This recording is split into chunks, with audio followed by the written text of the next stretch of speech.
Now, if you have an interest in giving back to the African continent, you may be interested in my next guest, Chaka, who's the founder of I Heart Africa, an organisation which raises awareness on issues people from the continent are facing using social media. So to find out more, I caught up with Chaka earlier today. Thanks for coming to Vox Africa. No problem. My first question is, what made you want to start up I Heart Africa? I did some research into the poorest countries in the world. I was looking at the poorest countries in the world, and I saw that most of them were in Africa, or many of them were in Africa, and I felt, as a man of African diaspora, I have literally done nothing for the continent of Africa, though I am from there, obviously, after transatlantic chattel slavery and all that, because I was born in Barbados. So I thought I'd see what I could do to help. Go back to your roots, right? Exactly, exactly. And how long have you been running your organisation?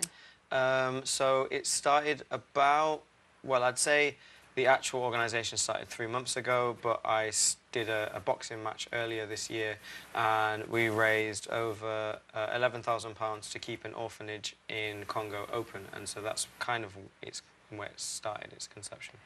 Are you finding that more youngsters of African descent are wanting to go back to their roots like yourselves and helping out in projects like I Heart Africa?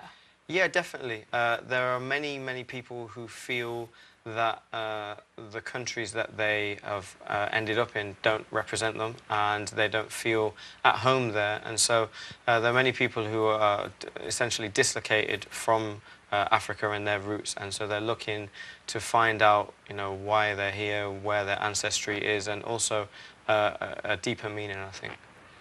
And what countries in Africa are you targeting?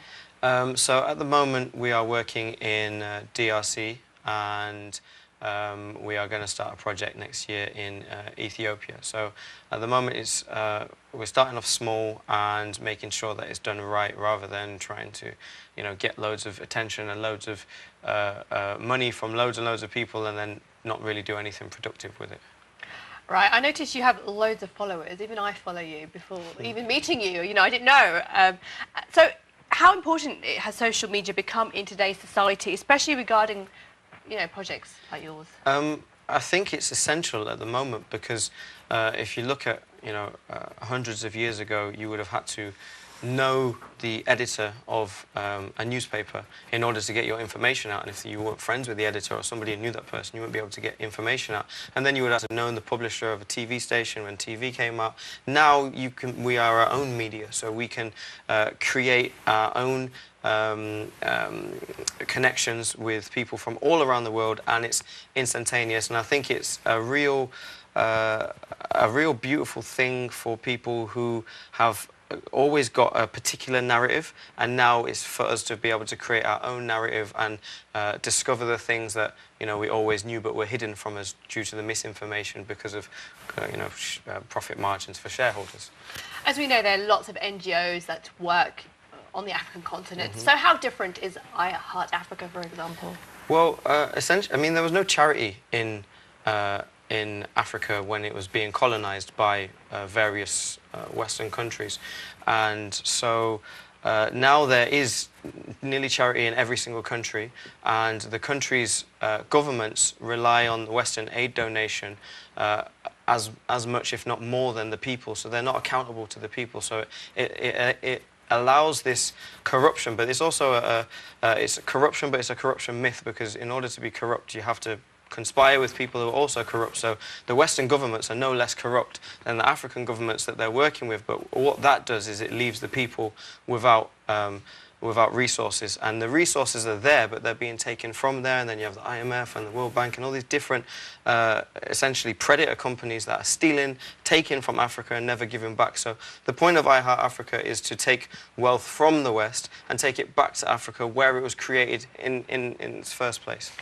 Are you hosting any events soon to help with I Heart Africa? Actually, we have a boxing match tomorrow night. It is tomorrow night. It is at the Irish Centre, Camden Square, and all the proceeds are going to build our own orphanage. We've been refurbishing a medical centre called the Mateba Medical Centre in Ngaba.